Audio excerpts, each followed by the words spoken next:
As you probably know, the title of this presentation is called the Quigley Formula. It's Harold Quigley that we're talking about, who was, he's deceased now, but he was a very well-known professor of history who taught at Georgetown University. Professor Quigley taught the conspiratorial view of history as explained by the conspirators themselves. Quigley was very close to a secret society. In fact, he had been invited, he said in his own works, he had been invited into its inner circle and given the privilege of examining the society's private papers. He was considered to be the official historian of this secret society, and he admired it. He thought it was wonderful.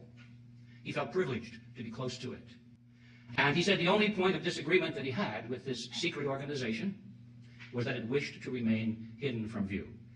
He felt that by now, with all these years of success and movement, it was time to come forward and to boast about what it had accomplished and to proclaim openly what its goals were. Now, I've mentioned the word conspiracy before. I'll probably be using it again several times today, and that causes some concern for a lot of people because it's kind of a knee-jerk reaction for people to say, oh, you believe in conspiracy? What are you, a conspiracy theorist of some kind? Well, I'm certainly not a conspiracy theorist. When people take that position, I have to laugh because I feel sorry for them. They've obviously never read a history book. Because anyone who knows anything about history knows that it's built on conspiracies from one end to the other. Conspiracy is the engine of history. Every major event in history, when you examine it, has come to pass largely as a result of at least one, and in many cases, many conspiracies. And it goes on today. Quigley said that at the end of the 19th century, a secret society was formed in England by Cecil Rhodes. Now, as many people know, Cecil Rhodes was one of the wealthiest men of history of all time. He was the Chancellor of South Africa. He had acquired possession of almost all of the gold mines and diamond mines in South Africa, and had used this tremendous access to the natural resources of that country, primarily for his own personal use. Very wealthy person. What we don't know generally is how he used that money. Most people think that, well, it probably went to his heirs. It did not. Cecil Rhodes created 7 wills and very specifically instructed his executors how to dispose of and use this great wealth. And he said it should be used for the purpose of creating a secret society. And that's how it was, and still is, by the way, being used. Now, one of the wills created the Rhodes Scholarship. We all heard about that. And the general impression there is that isn't it wonderful that this man Rhodes set aside a big chunk of money for the education of worthy young men and women? Well, that's kind of a surface view. He did set aside a big chunk of money for the education of worthy young men and women, but the definition of worthy meant that they had to have a certain worldview. They had to be smart. They had to believe in global government based on the model of collectivism. They had to be a little bit ruthless. And they had to be capable of being enlisted into the secret society. This was the recruiting arm of the secret society to a large extent. It was a recruiting fund, not an educational fund. The other wills are unknown completely to most people. They have no idea what that money was used for and how it was allocated in these other wills. This secret society exists today, continues to exist, and has been a major historical force since World War I. Quigley says that every major event in history from World War I has been dominated and directed to a large extent by this secret society. The goal of this organization originally was to expand the British Empire's culture and political system and domination over the entire world, originally. Rhodes felt that the English represented the finest, the highest watermark in culture, was the finest race in the world, the smartest people, the most benevolent people, and they had an obligation, you see, to rule the world so that all of the ignorant people of the world could benefit from this. It was an act of noblesse noble. They had this obligation. Somebody had to do it to protect these poor ignorant people from themselves. It might as well be them, since they had this wonderful culture, this great language, and this great outlook of what the future should be, a world built on the model of collectivism. Now that evolved very quickly after Cecil Rhodes' death to a different view. It was no longer the British Empire that was to be at the center, but there was a world government to be created. The geographical axis shifted from London to New York. It became the United Nations, but nevertheless, the original concept that the members of the secret society would rule from behind the scenes. They would not be the major political figures. They would be the ones who selected the major political figures and who funded the major political figures. They would not be the great teachers or the historians who wrote the textbooks. They would be the ones who hired the great teachers and funded the historians who wrote the textbooks. They would always work behind the scenes. That was the model that he set up. The method by which they would do this was very precise. They knew that you could not really control the masses directly one-on-one. You had to do it through the organizations to which they belonged. They call them the power centers of society. Man has a herd instinct. We belong to groups. We follow leaders. We move in groups. We sometimes even think in groups. And so they recognized a long time ago that all you had to do if you wanted to lead the masses is to capture control of the groups, the leadership of the groups to which people belonged. The political parties, church organizations, labor unions, media outlets, great corporations, all of the groups, the power centers of society, you could control them with a relatively small number of people if they were well organized, dedicated, and funded. And then those people would indirectly control the world. He adopted the strategy that Weishaupt created of, he called it rings within rings within rings. That means that the center of the secret society would be run by one individual with perhaps a little brain trust around him with 2 or 3 people. They would be the absolute rulers of this whole structure. Then they would create around them a ring, as they called it, a larger organization, which they would dominate. They would control it absolutely from the center. But the other members who were recruited into this larger organization would not be allowed to know that there was an inner control and direction. They were brought in for a lesser view of the whole purpose. And that was the outer ring. And that might be 20, 30, 50 people, maybe 100 people. And then outside of that, there would be a larger ring, another organization created with hundreds of people, perhaps thousands of people. And they would not be allowed to know, or would they even suspect, that there was an inner ring controlling the larger outer ring. And this is what Weishaupt called rings within rings within rings. Cecil Rhodes thought that was a dandy idea, and so he adopted it as the structure for his secret society. And ladies and gentlemen, after 100 years of operation and of penetration into the power centers of society, the Rhodesian network, as I call it, now is close to its final achievement, which is its goal, the creation of a true new world order. Now, I call it the Rhodesian network because one of the things we have to realize is that itself, it has no name. Isn't that brilliant? Quigley, when he writes about it, doesn't know whether to call it the group or the network or the Rhodes group. He calls it all these different things. And you see, they carefully and consciously decided not to have an official name. Well, if you don't have a name, it's pretty hard to talk about a structure like that. So that was one of the very smart moves they made. Did not have an official name. I have given it a name, so I can talk about it. I call it the Rhodesian group or the Rhodesian network, the Rhodesians. I hope it sticks, because that's exactly what they are. Now, I said that this group is dominant now. It's coming close to fruition of its ultimate goal in the Western world. I very carefully said the Western world because I wanted to differentiate between what's going on in the Western world and what's going on in the rest of the world. We tend to think, as we look at this group, that this is the totality of our problem in the world today, and it is not. There is at least one other group very similar to the Rhodesians.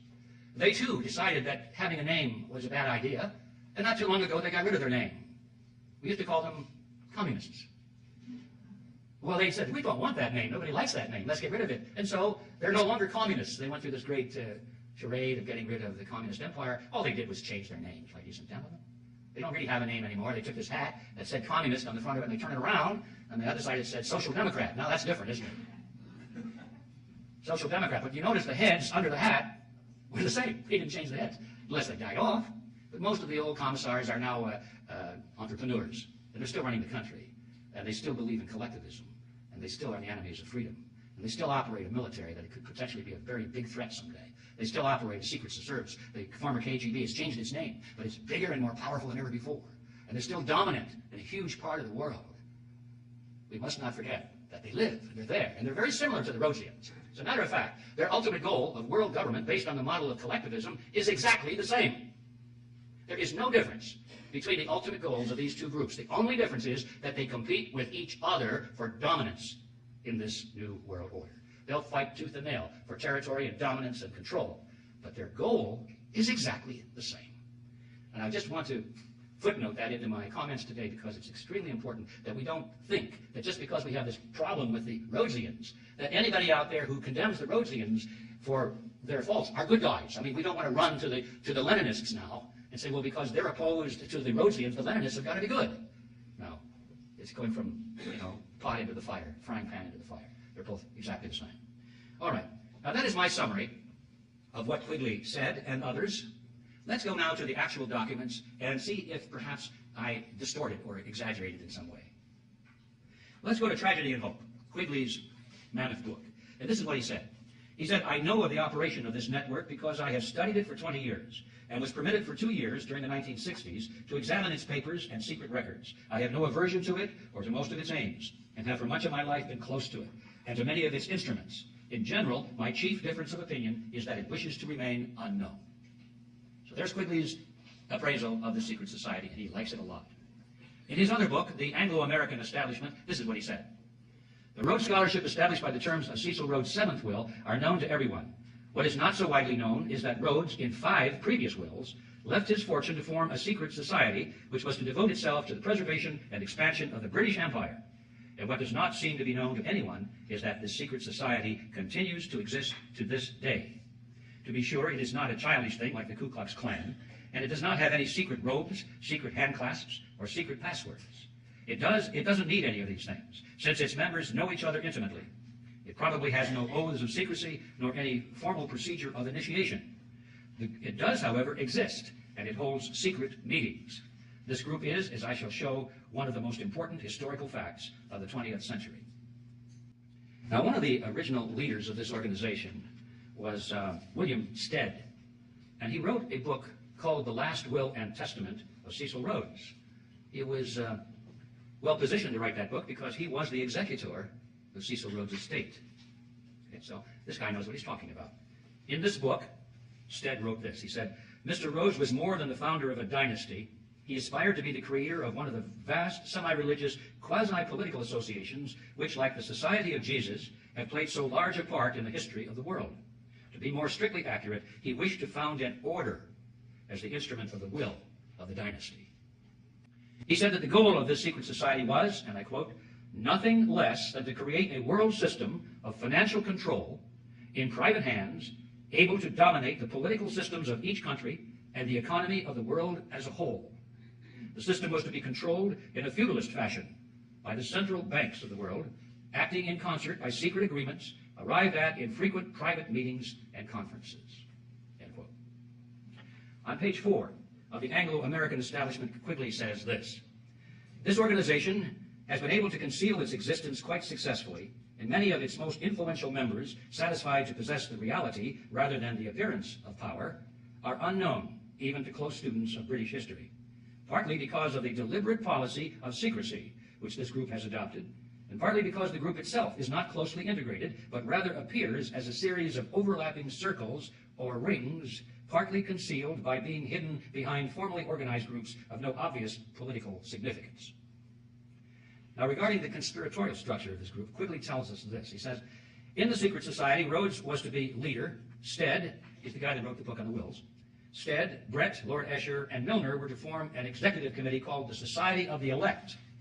Arthur, Lord Balfour, Sir Harry Johnston, Lord Rothschild, Albert, Lord Grey, and the others were listed as potential members of a circle of initiates, while there was to be an outer circle known as the Association of Helpers, later organized by Milner as the Round Table Organization.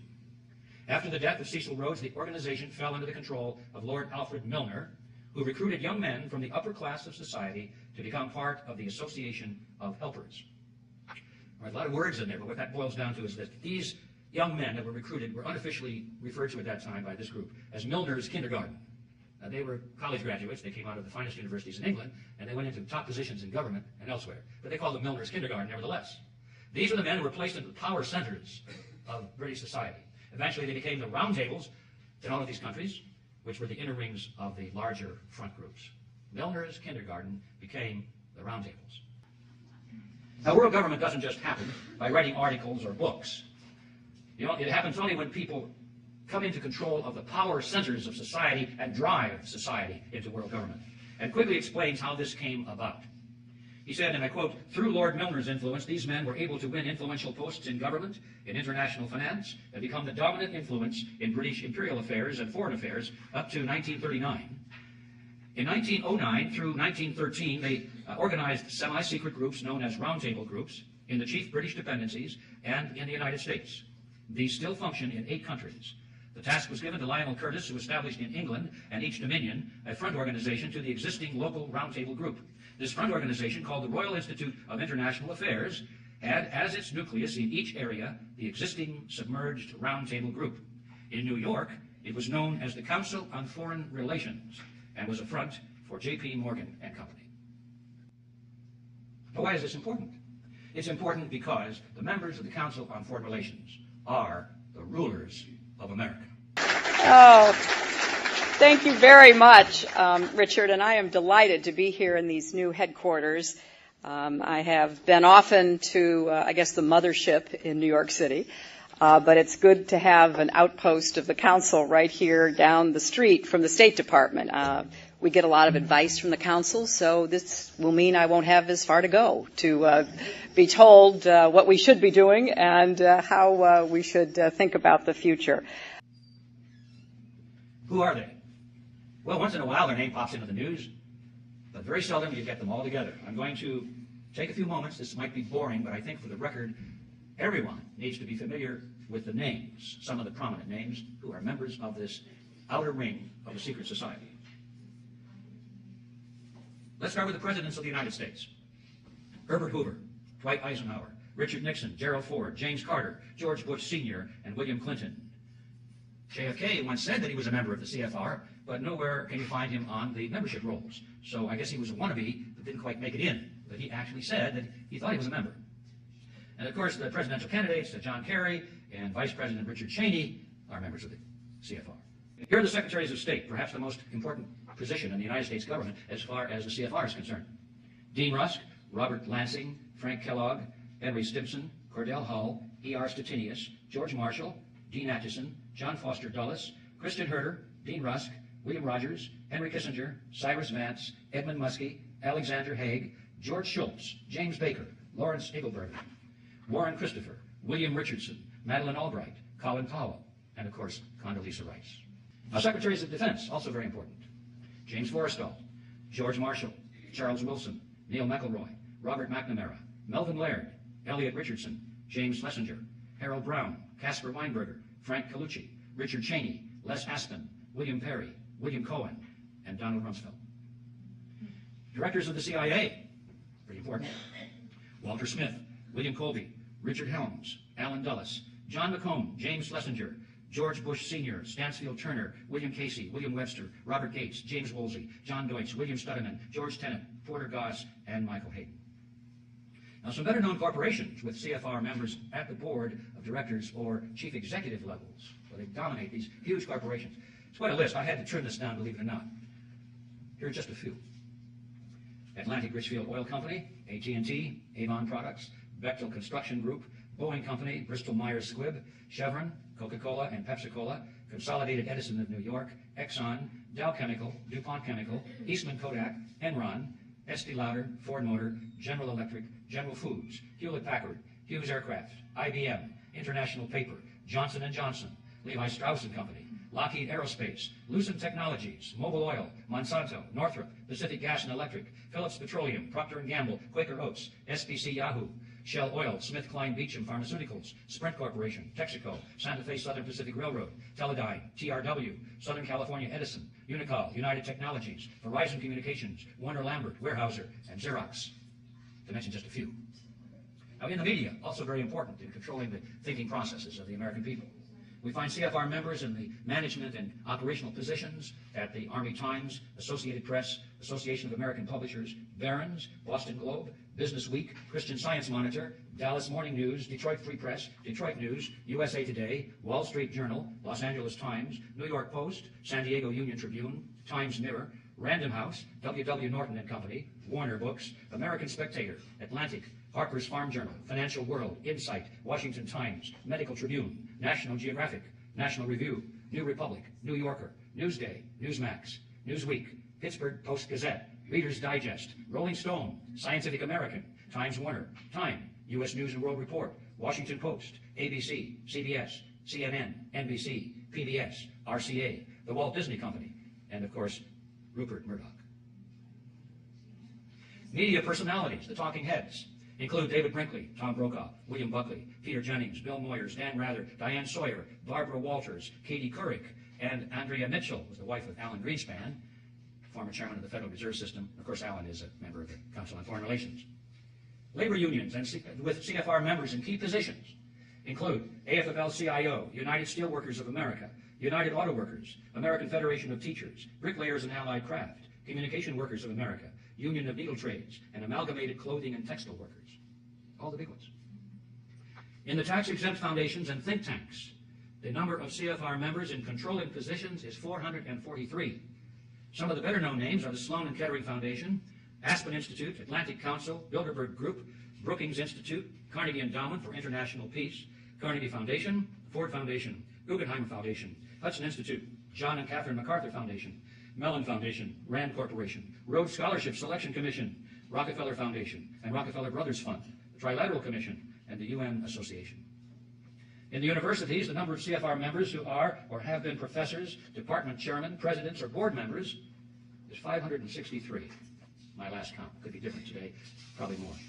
In the financial institutions such as banks, the Federal Reserve, stock exchanges, and brokerage houses, the number of CFR members with controlling positions is 284. Now, ladies and gentlemen, that gives you an idea. We could go into other areas, but bear in mind that the total membership of this group is about 4,000 people. I'd like to emphasize that the CFR is not the inner core of a secret society, but it's at least 2 rings out. Now, what does that mean? That means that most of those people in the CFR are not aware of the history I'm giving you today. They have no inkling of it.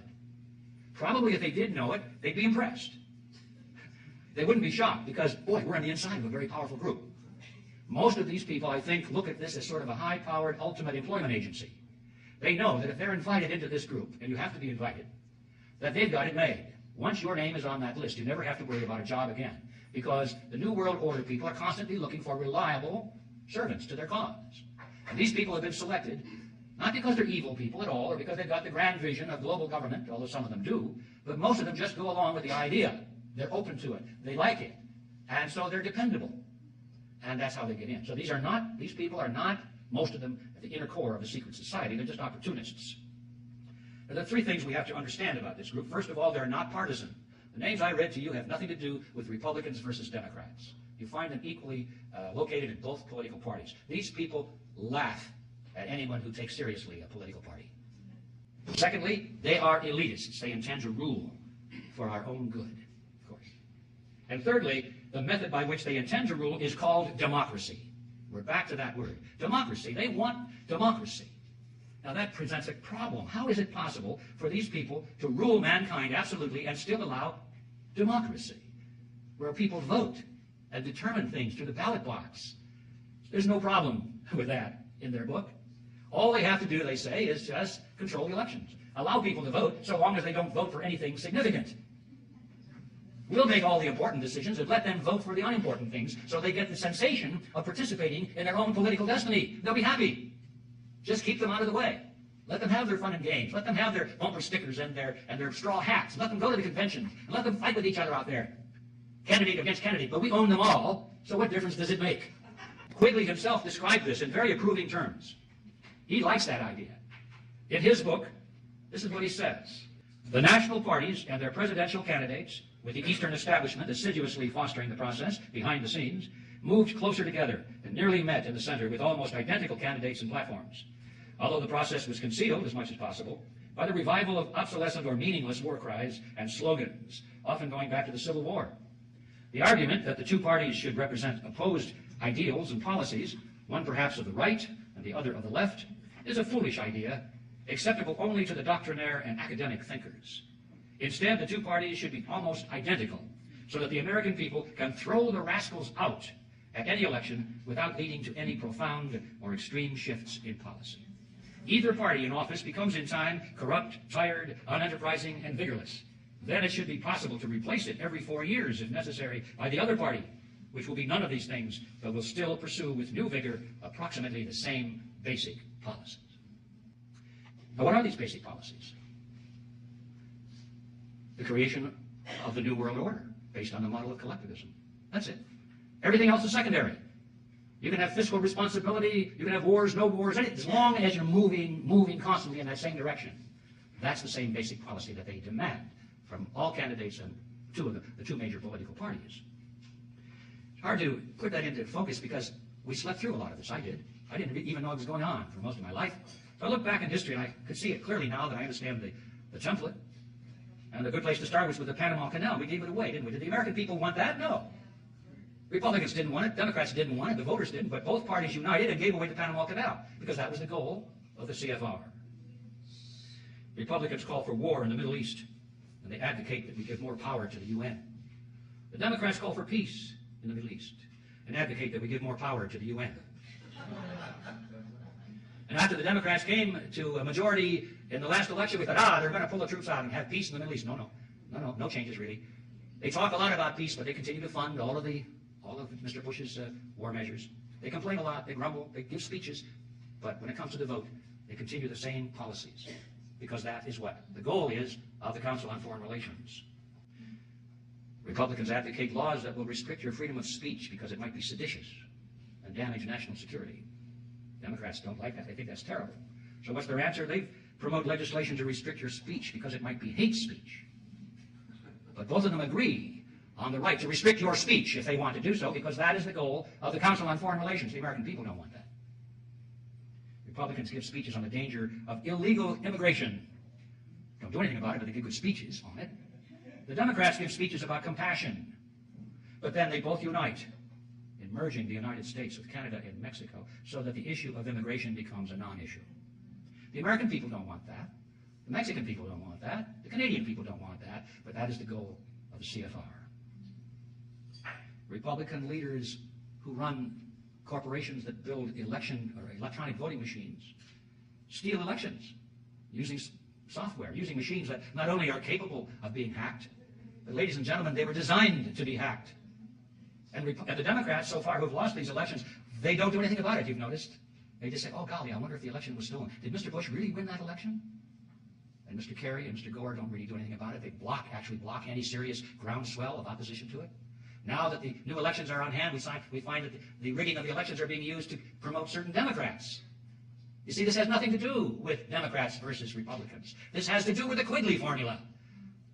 Rigged elections is the ultimate form of the Quigley formula, giving people the illusion that they participated in their own political destiny because, by golly, they went to the polls and they touched the screen and the light went on and they got their little sticker that says, I voted. And they have no idea what went on inside that machine when the numbers were counted. Or they get a piece of paper and they put it through a scanner. So, I got the piece of paper, see? And it goes into a scanner. They have no idea what goes on inside that scanner and how the numbers come out. That is the ultimate embodiment of the Quigley formula. The elections today, ladies and gentlemen, are about the same thing as a rigged wrestling match. They go through and put on a great show in the ring. But when it's all over, they meet in the locker room, put their arms around each other, say, boy, that was a good show you put on there. And they go out and have a beer. Americans have become like tennis balls in a tennis match.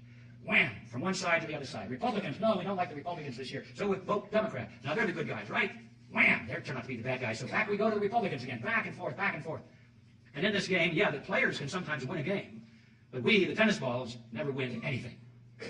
We've got to stop being tennis balls and realize what's really going on out there. So people don't vote for candidates so much anymore. They don't like any of them. They're beginning to suspect this whole thing is foul, but they now vote against candidates. They're going to vote for the lesser of two evils. Isn't that smart? And then they wonder how come they got evil. Because they've been voting the lesser of two evils all their lives. They don't like anybody. Well, sometimes they do, but generally this is the politics of hate. I don't like this candidate, but I hate that one, and we can't let him get into office. And voters are putty in the hands of these psychopoliticians who know how to manipulate them. I could talk a little bit more about the cheerleaders, Rush Limbaugh, Michael Moore, organizations like Accuracy in Media, organizations like Move On. All of these are cheerleaders. They're cheerleaders for the phony wrestling match. Some of them are very good at exposing the corruption in one party, but they're totally blind to any corruption in the party that they represent. And the others are totally good at exposing the corruption in the other party, but they're totally blind to their assigned loyalty. What would happen, do you suppose, if just 2% of the people knew what was really going on, and they were no longer willing to play this game? And if just 2% of the people would unite across the lines of religion, culture, politics, just unite, have a common creed. They knew what they were for as well as what they're against. They're not voting against something. Now, for the first time, they're voting for something, or at least working for something. And if they united and worked together, do you think we could turn this thing around? I think so. I think so, definitely. In fact, I'm betting my life on it and everything I have. It can be done. Now, it might not be done by the next election, so we got to get this longer view of history.